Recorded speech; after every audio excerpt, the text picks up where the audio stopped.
evening, everyone. State Representative Brad Halbrook coming to you Sunday night live. Looks like I might be solo here tonight. We'll see if anybody else joins us, but just got a busy week ahead, and just wanted to kind of touch base with you and let you know what's been going on and kind of what to expect in this coming week. So first of all, I want to just say thanks to everyone that came out to our live town hall on this past Thursday night in Mattoon at the Hilton Garden Inn. It was a great event, pretty well attended. All five of us was there. Our two newest members, Jed Davis and David Freeze, were not able to be there just because of just the logistics. They kind of live in directions that are further to the north and further to the southwest, and so we hope to be doing events in their neighborhood sometime hopefully later this spring or this summer. But again, we thank every one of y'all that turned out for that, and again, we thank you all for tuning in tonight and to all of our live streams. And of course, every Tuesday night we'll have another live stream at 7 p.m. and just kind of give you an update on what's going on in Springfield. We're putting together a really good event for this coming Tuesday night. You won't want to miss it. And as always, we covet the fact that you will like and share and follow and subscribe to all of our different channels and here on Facebook and YouTube. And so with that, I just want to say that I have a town hall. I'll bring up the graphic here. I have a town hall tomorrow night in Sullivan, along with Senator Steve McClure will be with me. And so it starts at 6 o'clock. It will be at the library, the Elizabeth Titus Memorial Library. And here just momentarily, I'll put up another graphic where you can scan a QR code, and it will take you right to our RSVP page. You can find out more details there. And again, it's 6 o'clock, typically 45 minutes or an hour, probably an hour tomorrow night with Steve McClure and myself. We'll just kind of give you kind of an update on the lame duck session and getting started back this spring, kind of what has been happening and what to kind of expect going forward. So also, I'm just looking here, last Wednesday was the governor's State of the State and budget speech, and that was about 50 minutes. And if you've heard or read my post-budget speech, State of the State speech, I said it can be summed up in 3 simple words, and that was spend, spend, and spend. The governor plans to spend at a much faster rate than the revenues coming in. Revenues are expected to be down, and I think the overall is about a $3 billion budget difference. And so, folks, I warned about it. I hope I'm incorrect, but I'm concerned that this will lead to another tax increase. There's already legislation talking about bringing back the graduated tax that was on the ballot back, if you remember, in the fall of 2020. And so hopefully we won't see that, but we know that there's legislation. We know that there's language to that effect. See some folks here leaving us some comments. And hey, let us know where you're viewing from tonight. I see here Cheryl says you're invited to Rock Island County. So if there's any place that you would like any of us to be at, to do a town hall, or if there's an event that we need to be to, just let us know. And we will be happy to try to schedule that if we very possibly can, one of the 7 of us. And hopefully those numbers of the Illinois Freedom Caucus continues to grow. And if your representative is not a member, you might want to touch base with them and just kind of encourage them to be involved with the effort of the Illinois Freedom Caucus. Guys, it's making a difference in the nation. There's 10 individual states that have been added to the State Freedom Caucus network, and I would anticipate before the spring's over, especially before the year is over, that there will be more states that will be added to that. So I just want to get back here and see what else I've got. Also, we talked about the You Go First bill last week. I was trying to pull up the graphic. I don't see it here, but we've got a situation where legislators in the northeast part of the state like to dictate to the rest of us kind of a one-size-fits-all. And tonight I kind of want to talk briefly about what's going on in Ford County this past week in the town of rural area of Paxton with this leaning this leaning wind tower that ultimately hit the ground Tuesday evening. I don't know if you've seen the reports. I'm going to try something here, so bear with me. This is going to be about an hour, or I'm sorry, about a minute 20 or 30-second video about that report on that wind tower that fell to the ground Thursday night. And we're going to come back with just a little bit of commentary and some discussion about that. So here we go. We're going to give this a try. Take a look at this video. Drone video shows the aftermath of a collapsed wind turbine near Paxton. A viewer sent us this footage after that turbine fell last night. WCIA3's Chance Sticklin is now live in that area. Chance, there is security out there tonight. Jess, I've seen a guard patrolling the area much of the afternoon and now into the evening hours. They want to make sure no one gets too close. And I know it's a little dark out right now, but just over my right shoulder, you can kind of see small bits of where that turbine is lying on the ground. On Wednesday, we told you it was leaning after strong winds came through the area. Earlier today, I spoke with Matt Toulis, a spokesperson for RWE Renewables, the company who owns that turbine. He told me the company is now in the recovery phase and trying to figure out if any of the parts are salvageable and the next steps moving forward. One neighbor says he knew something was wrong when he saw the turbine leaning. I knew there was an issue there. Everything has been standing well since they've built these towers, and there must just be something underneath the ground. There could be a sand pit or something like that that caused the tower to settle. One neighbor who lives a few miles away could hear the turbine fall last night.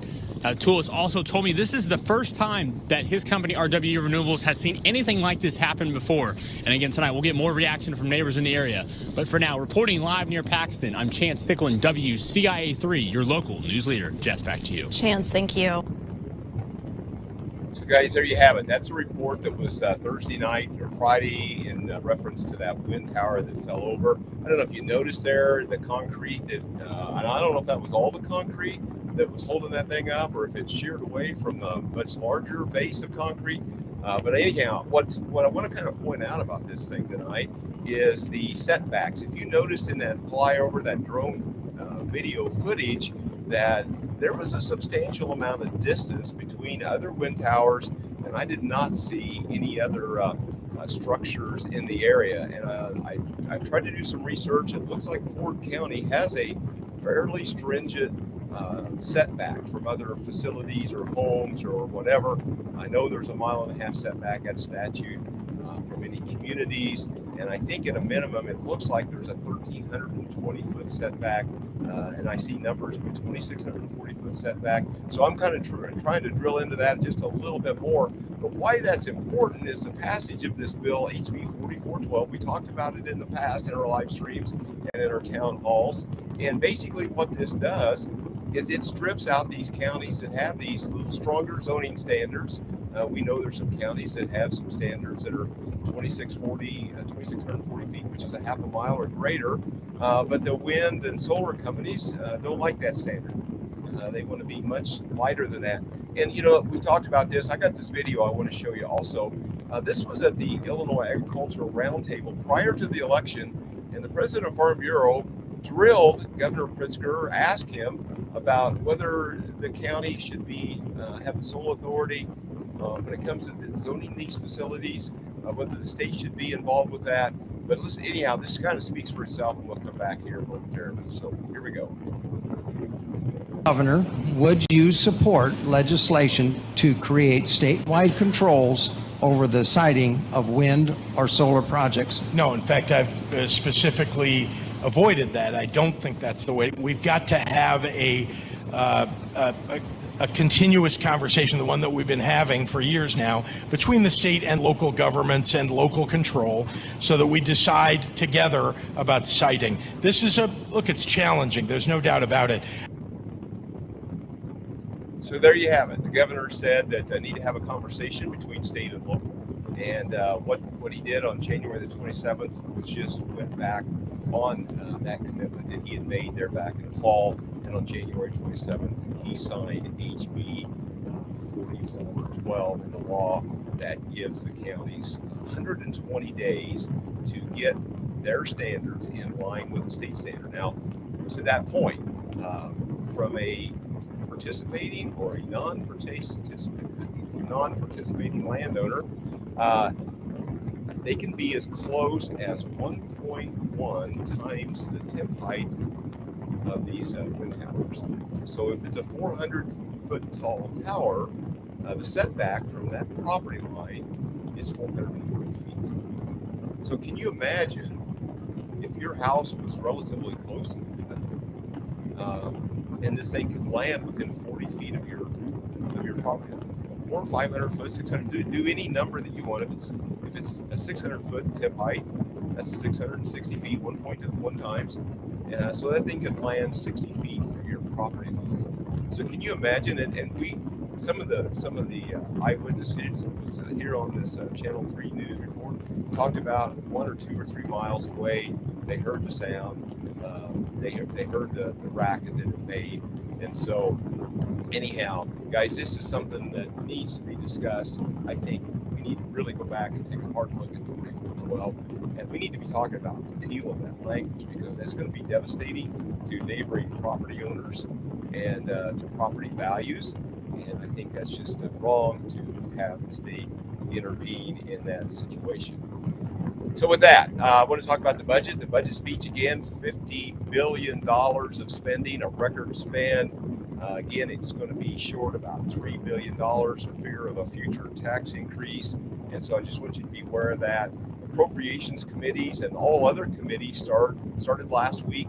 They will pick up in earnest this week. We're scheduled to be there all the way through Friday, with committees now scheduled from Tuesday all the way through Thursday. And so just be aware of that. Hey, I've got Dan Calkins here. Dan, let's get this going. I'm sorry, I didn't see you there, Mo. I've been talking away. Just joined. Oh, so I hadn't left you out there in the weeds too long. No. I was watching the end of the Daytona 500. Oh, yeah. Well, how's that going? It was pretty exciting. Had an overtime finish. So okay, so it's over. Yeah, Ricky Stenhouse. So you can announce the winner. Well, maybe we shouldn't do that. Maybe that might be it's too late for anybody that's too late. Taping it for later. Too late. That's all right. We had a good day. Yeah, good deal. Hey, Dave, we were just talking briefly about the budget, record spend, $3 billion shortfall, maybe potential tax increase. What's your take on the budget? Again, we do this every year. You know, this is what our fifth budget. For me, I still have my original thermometer, you know, from the very first budget 5 years ago. And it was unbalanced then.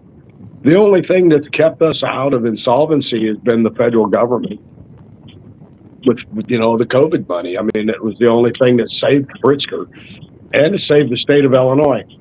So, you know, they still have COVID money to spend. Excuse me. It'll be, you know, I don't know how bad it's going to be at the end of the year, but they use all this money for social programs, and I don't know how we're going to keep it up. It's a nightmare. Well, it really is. And rather than do the right thing with some of the federal bailout dollars, if you will, some of the borrowed and printed money that they sent us, you know, I think the estimates that at multiple levels of government in the state of Illinois, Dan, nearly $200 billion flowed into the state. I'm not sure exactly. It was it $8 billion or more dollars flowed into Springfield? You know, you and I did a video the other day kind of talking about the governor's success stories, and he talks about how he's done so much good stuff with the budget. Did you say success? He called it 9 success points. I don't know. It doesn't look like success to me. And you and I talked about that, about 11-minute video, guys. And I urge you to go back and look at that. It's on all of our social media channels. Yeah. Right. Well, you know, we still have this unspent COVID money that will be circulating around the state. This is why we're still in the emergency declaration. It's because there's still money to be had. But is it March 11th or May 11th? I don't know. It's coming up. You know, the federal government's ending the emergency. The governor is going to end his emergency. You know, it's going to cause a lot of angst, I think, when people find out that their benefits aren't going to be continued at the highest levels. You know, we'll get through, 5 or 6, 7 months, and then who knows what's going to happen. I mean, we can't keep it up. Right, no doubt about it. And the administration claims all kinds of financial wizardry, but I mean, if you take last year was something short of a $50 billion budget, and if somebody plows in $8 billion into that, just gives it to you, hey, that can make somebody that can't handle money very well, make them look very, very good. When somebody hands you 15% of your budget, and you're just hands you 15% additional money, that can make anybody look pretty good, don't you think? Well, that plus, the inflation that we talked about it. So when gas is $3 or $3.50 a gallon, and you pay a sales tax on that, as opposed to when gas is $2.50 a gallon. That's just one example, but we see it everywhere. Everything that we buy is costs more. So, something that you used to pay $6 or $7 for, now you're paying 10. Well, you're paying sales tax on that $3 difference, which compounded across the state has given us a huge influx. But it's on the backs of the working people whose pay raises have not kept up with inflation, and a lot of this is the fault of our government. Yeah, I mean, you take the sales tax on gasoline alone, that's went up 50 to 100%, and many other things that have followed suit. Hey, that's a lot of extra money that's coming in. But then that's going to eventually catch up with the state of Illinois, right? Because they're going to have to pay higher costs for all of the goods and services that the state of Illinois consumes also. Right. Well, it's not something to look forward to, but it's coming, and it's not sustainable. There's going to have to be a lot of belt tightening, which was, I think, what we all said was the biggest disappointment. When you have an opportunity to give back to the taxpayers like other states have all around us, and instead of that, you just cram more spending and more spending. It's irresponsible and it's unsustainable. So here we go. Dan, a lot of committee work coming up this week. Is there anything in any committees that you're a part of that maybe our viewers should be kind of watching out for? Is there anything that maybe they should be watching especially close? Anything that you will be a part of? We're looking at our energy committees, but there really hasn't been anything of substance that's been proposed. We're still kind of getting our feet under us. The bills that we're seeing are not terribly substantive, but I expect that to pick up in the next couple of weeks, as all the bills have been filed, and it's going to be up to the committee chairman and, of course, the leadership, the Democratic leadership, as to what bills they want to hear. They're going to have to sort through a lot of them. Hopefully, our Republican leadership will have some influence. We get some of our bills called, and not just resolutions, but bills of substance. A lot of things. We have a lot of good ideas, and I think we just need to get a hearing on some of these things. Well, and that's exactly right. So Friday was our filing deadline on getting bills filed, like you said. And then to the good ideas, I believe the Illinois Freedom Caucus has been working on this all fall and winter, and we will roll out our legislative agenda in multiple areas here as we progress over the next few weeks. And because there's a lot of good ideas, but you're right. We just don't get a hearing to have a discussion about this. We got to get witnesses in and talk about these matters and have a discussion.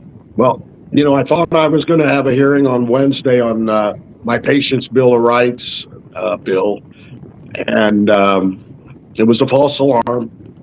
But I hope it'll give me another week to work with the chairperson on that committee. It's in the judicial criminal, I believe. In fact, I know it is. So we've got that bill. We've got a couple of other bills now. I think everything's settled down. We just need to start working on sponsors and working on committee chair people to get our bills called, and then line up our witnesses and let's have a go at it. So ilga.gov is the place to go.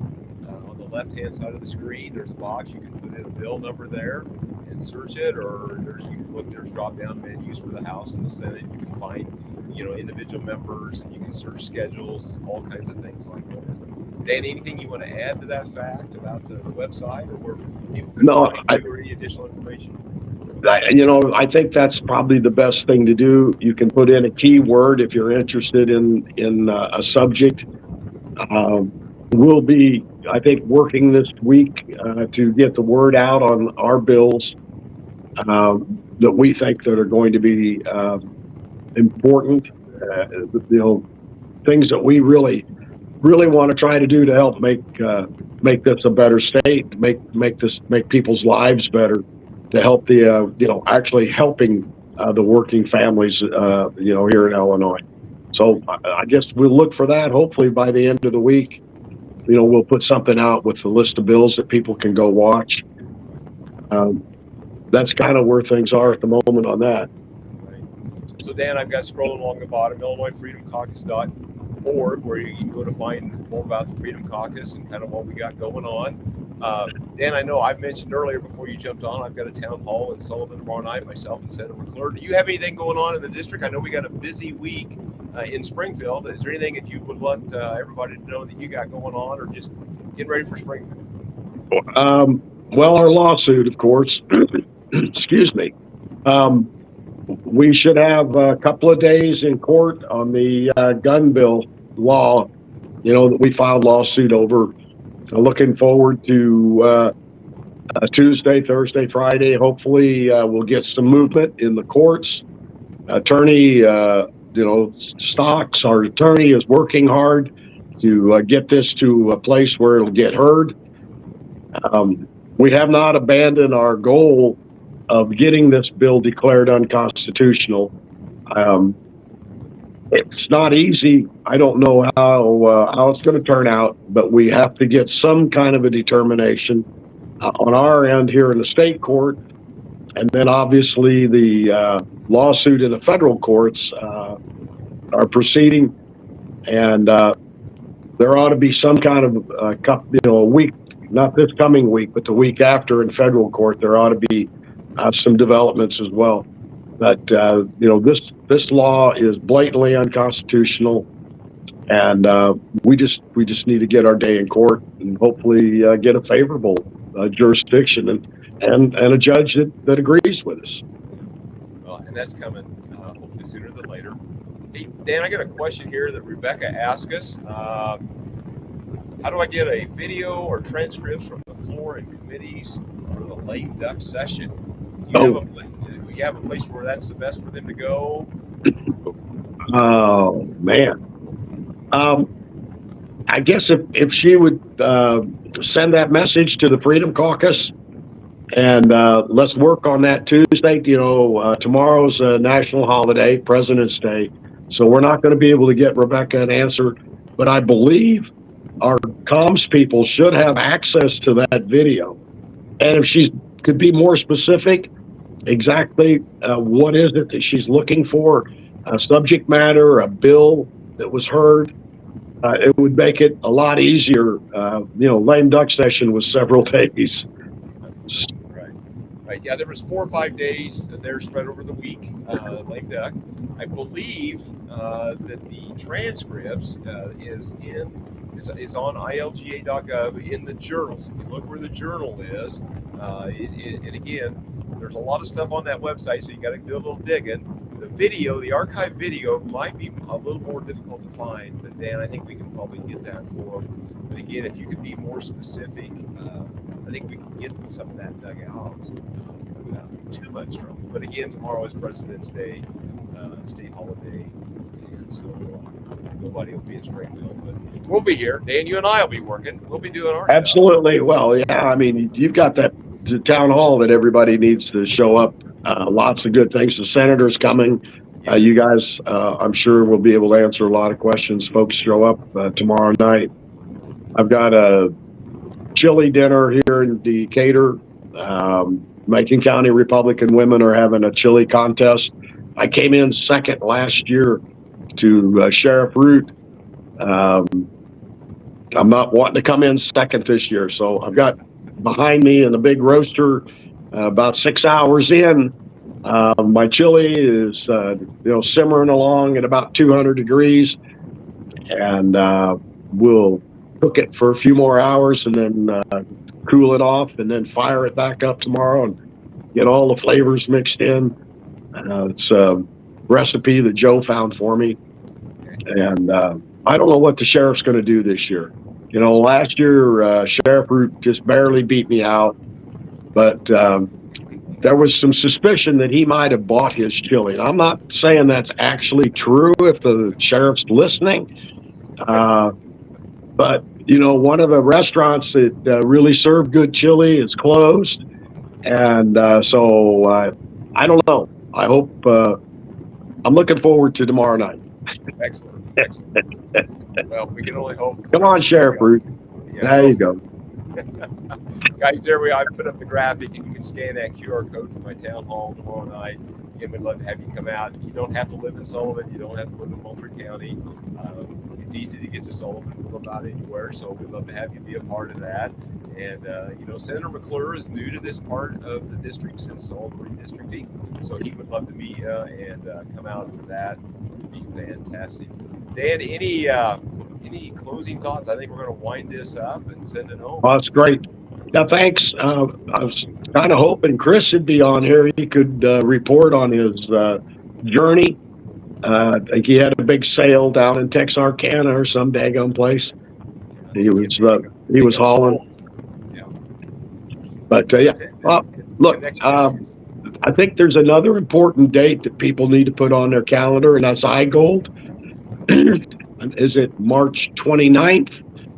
You look on that. Is that the iGold? Yeah, I can pull that up real quick and see. It's a really good day to come to Springfield,